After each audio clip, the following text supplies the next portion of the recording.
You know, they say money can't buy happiness, but in Lagos, money can definitely buy you a front row seat to the most unexpected love story you've ever heard. Let me tell you about Chidera Okonkwo. At 42 years old, this woman didn't just break the glass ceiling. She shattered it, melted it down, and turned it into an empire worth $2.3 billion.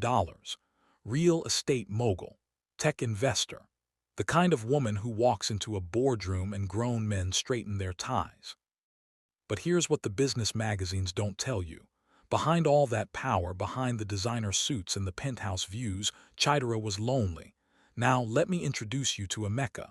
28 years old, shoulders broad enough to carry the world, smile that could light up Victoria Island on a cloudy day. He'd been her driver for exactly 8 months, 3 weeks, and 2 days. Not that anyone was counting.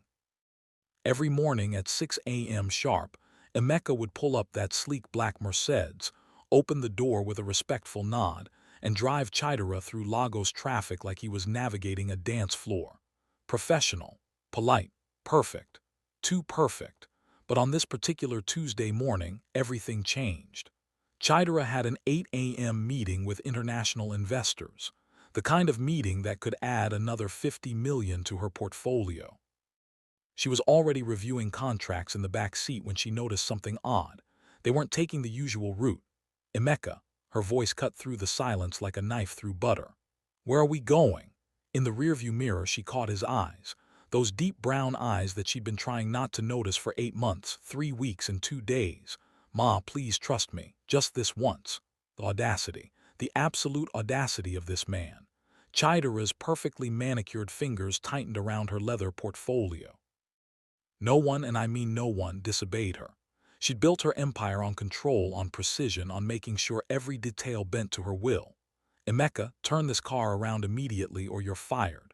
But he didn't turn around. Instead, he kept driving, his jaw set with a determination she'd never seen before. They were heading toward Lekki, away from her office, away from her meeting, away from everything she'd planned. You can fire me, Ma, but first you need to see something. Chidera's heart was pounding now, and she wasn't sure if it was anger or something else entirely. Something she hadn't felt in years. Something dangerous. 20 minutes later, they pulled up to a beachfront property. Not just any property. It was one of her properties. A luxury development she'd acquired 6 months ago but hadn't visited since the purchase. The construction was supposed to be complete, but she'd been too busy to inspect it personally. Emeka opened her door, and for the first time in 8 months, 3 weeks, and 2 days, he didn't just nod respectfully. He extended his hand to help her out. His palm was warm, calloused from work, real. She took it, and electricity shot up her arm. You have 5 minutes to explain yourself before I have security remove you, she said, her voice ice cold, but her hand was still in his. He led her through the property. The morning sun was painting everything gold, and then she saw it. In the main courtyard there was a garden, but not just any garden. It was filled with purple orchids, her favorite flowers, the ones she'd mentioned once casually during a drive 3 months ago. She'd been on a phone call with her sister talking about their mother's funeral, about how their mother had loved purple orchids. Emeka had remembered, but it wasn't just the garden. As they walked further, she saw workers, dozens of them, putting finishing touches on something. It was a community center, built right into her luxury development, and hanging above the entrance was a sign that read, Okonkwo Women's Empowerment Center.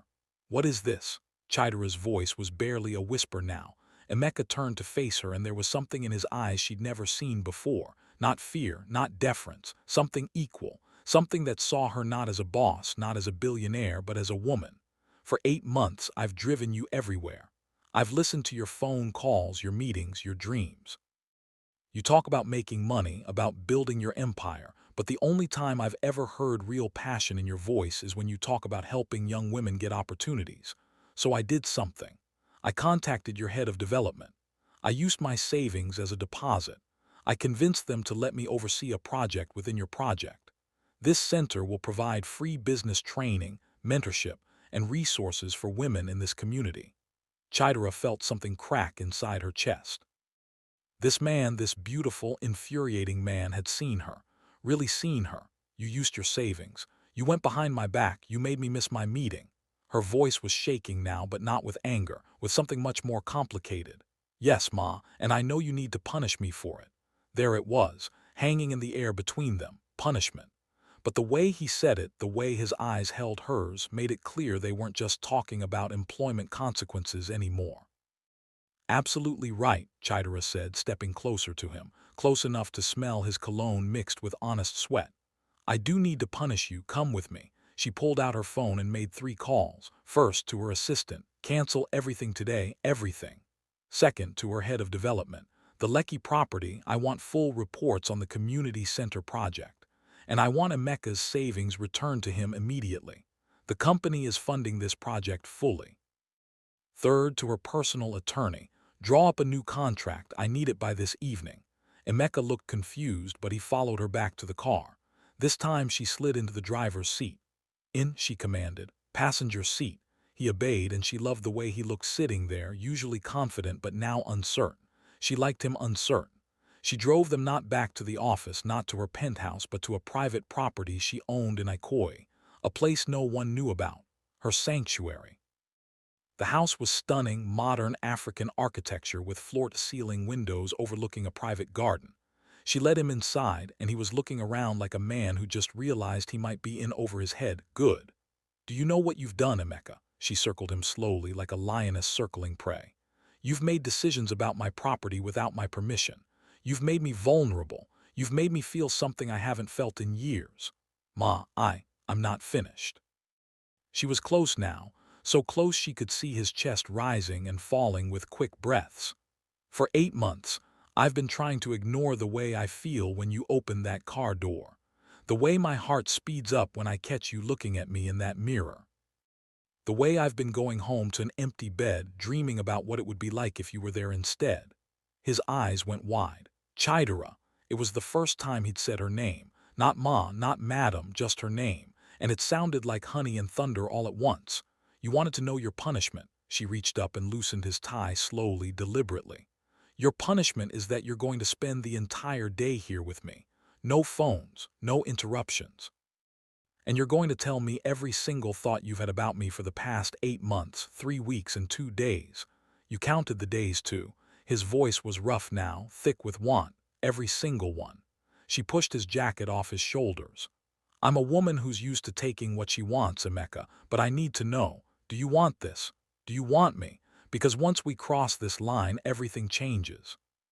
He answered by pulling her into his arms, lifting her like she weighed nothing, and kissing her with 8 months, 3 weeks, and 2 days worth of pent-up desire. And oh, that kiss! It was like coming home and discovering a new country all at once. His hands were in her hair, ruining her perfect bun, and she didn't care. Her legs wrapped around his waist, her expensive skirt riding up, and she definitely didn't care. "Bedroom," she gasped against his mouth. "Upstairs. Now." He carried her up those stairs like she was precious cargo, kissing her neck, her jaw, her lips, everywhere he could reach. When they reached the bedroom, he laid her down on the bed with surprising gentleness.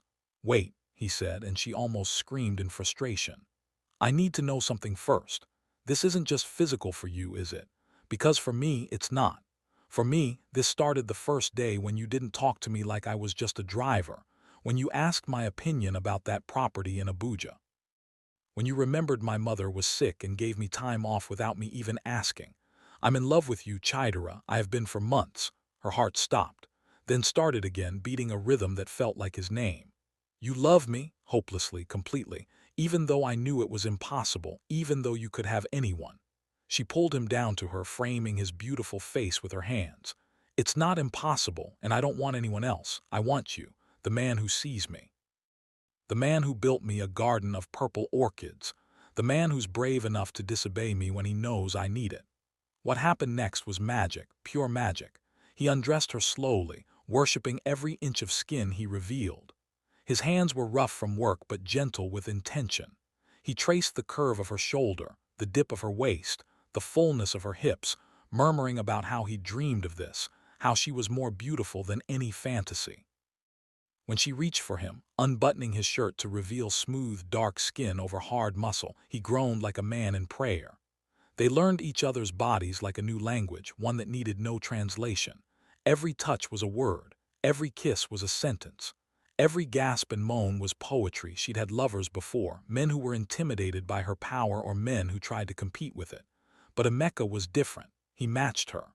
When she took control, he surrendered with confidence. When he took control, she surrendered with trust. They moved together like they'd been doing this for years instead of minutes, finding rhythms that made them both crazy with pleasure. Hours passed. They'd stop, talk, laugh, then start again. He told her about growing up in Enugu, about his dreams of owning a business someday, about how he took the driver job because he wanted to learn from the best.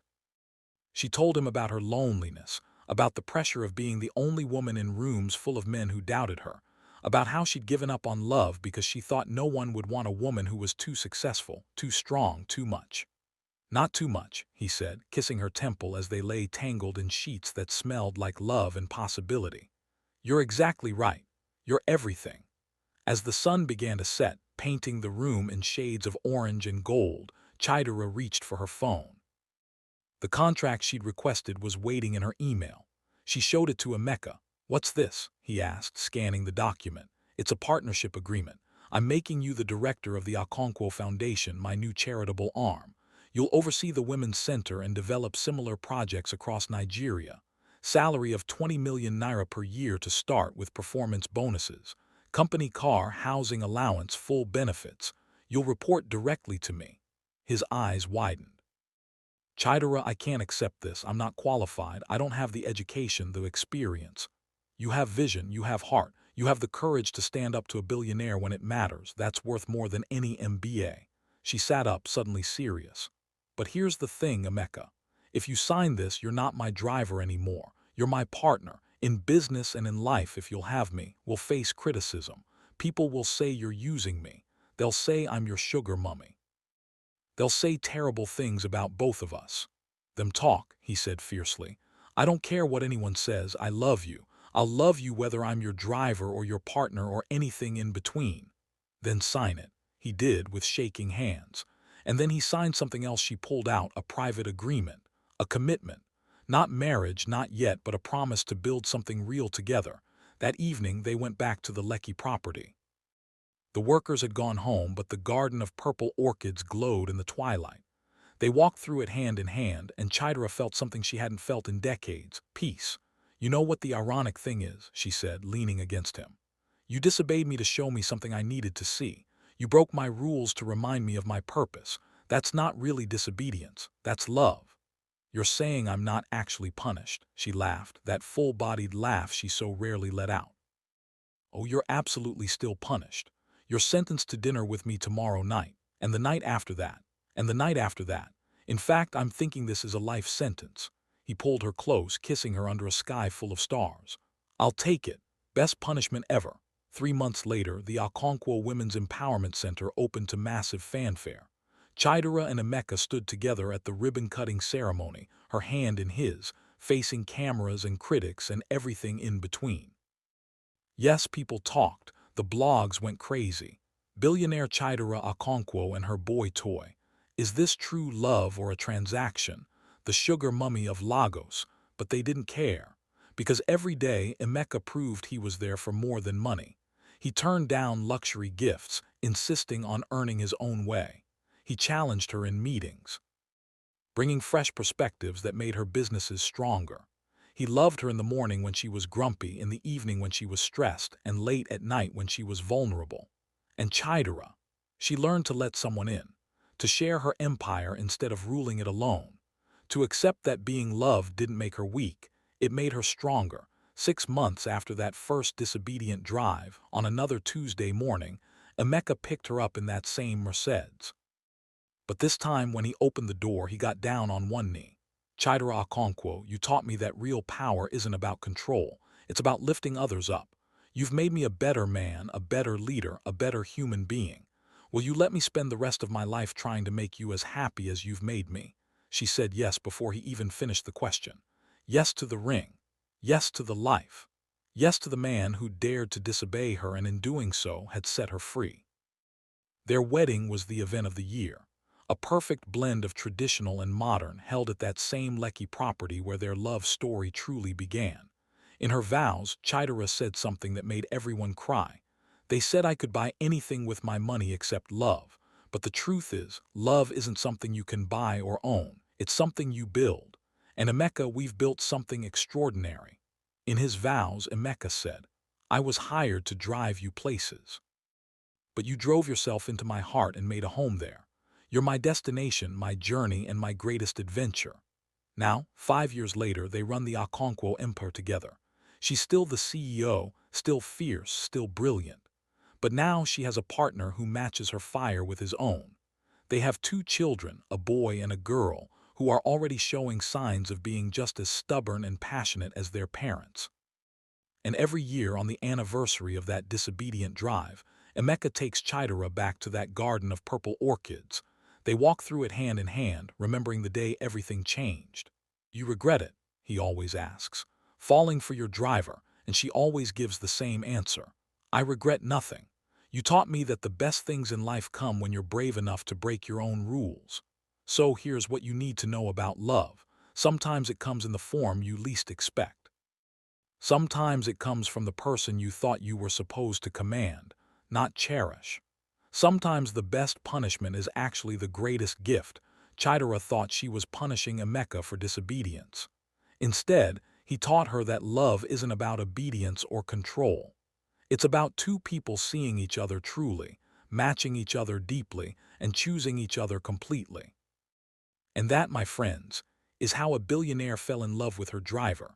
How a man with nothing but vision won the heart of a woman who had everything but love.